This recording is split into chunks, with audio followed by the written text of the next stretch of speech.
ఆరోగ్యంపై అవగాహన పెంపొందించేందుకు 5K స్టెప్స్ కార్యక్రమాన్ని ఈ నెల 22వ తేదీ నుంచి ఉదయం 6:30 రాజమహేంద్రవరంలో ప్రారంభిస్తున్నట్టు కమెడియన్ భద్రన్ తెలిపారు. శారీరక దృఢత్వం కోసం ప్రతి ఒక్కరూ రోజువారీ నడక అలవాటు చేసుకోవాలని సూచించారు. మొదటిగా కాలేజీ విద్యార్థులతో కార్యక్రమాన్ని ప్రారంభించి తర్వాత అన్ని వయస్సుల వారిని భాగస్వామ్యం చేయాలని భద్రం పిలుపునిచ్చారు. వయసుతో సంబంధం లేకుండా ప్రతి ఒక్కరూ ఇందులో పాల్గొని ఆరోగ్యకరమైన జీవనశైలిని అలవాటు చేసుకోవాలని కోరారు. సో దానికి మీ మద్దతు కావాలి, మీ సపోర్ట్ కావాలి, ఇది ప్రజల్లోకి రీచ్ కావాలి. ఇది ఎందుకంటే ఇది మామూలు క్యాంపెయిన్ కాదు, ఇది వెల్నెస్ క్యాంపెయిన్. అంటే ఇల్నెస్ అనేది లేకుండా ఉండాలి, మనందరం ఆరోగ్యంగా ఉండాలి, ఆనందంగా ఉండాలంటే ఒక క్యాంపెయిన్ తీసుకున్నాం 5000 స్టెప్స్ అనేది. సో ప్రతి ఒక్కరు కూడా ఇది మీరు ఫాలో అయ్యి ఇది జనానికి షేర్ చేసి జనం కూడా ఫాలో అవుతారని మేము మనస్ఫూర్తిగా కోరుకుంటున్నాం.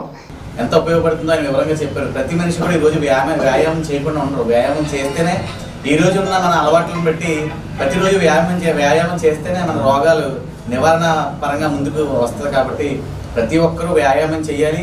కంపల్సరీ వయసుతో నిమిత్తం లేకుండా 5000 స్టెప్స్ వేయాలి అనే నినాదంతో భద్రం గారు చేపట్టిన కార్యక్రమం విజయవంతం అవ్వాలని దానికి మీ పత్రికా సోదరులు